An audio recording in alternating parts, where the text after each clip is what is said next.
અમે રસ્તે જતા હતા અને અમને મળી ગયું છે આ પુલ સ્ટાર્ટ થાય ને આંબલિયાસણ વાળું, એટલે અમને આ મળી ગયું છે કાકાના પકોડા અને સુરતી ખમણ. કાકા છે ને પાલક પકોડા બનાવે છે મસ્ત, અને અમે ઓર્ડર આપ્યો છે અત્યારે કાકાને. ગરમ ગરમ બને છે પાલક પકોડા અમારા. કેટલા ટાઈમ થી ઓપન કર્યું આપણે લારી? 1 મહિનો થઈ ગયો. 1 મહિનો થઈ ગયો છે અને આ બની ગયા છે. અને અહીંયા બહુ ભીડ છે બેન. કાકા એટલા ફેમસ છે ને કે અહીંયા બહુ જ ભીડ હોય.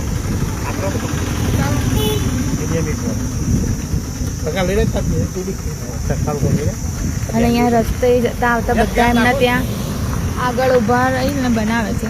જો અમારા બની ગયા છે આ પાલક પકોડા. પાલનપુર અને આબુ રોડ કરતા બી લોકો એવું કહે છે કાકા પકોડા ટેસ્ટ જોરદાર છે. અચ્છા, આ ફેમસ પાલક પકોડા અમે ટેસ્ટ કરીશું હવે.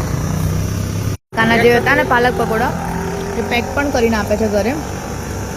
કઢી હોય, ઓનિયન નાખે છે, ચટણી નાખે છે અને મસ્ત એકદમ દિલથી ખવડાવે છે અંકલ. ખાલી 30 રૂપિયાનું છે. કેટલા? 30 રૂપિયા ને? 30 રૂપિયા. આ ખજૂરની ચટણી આવે,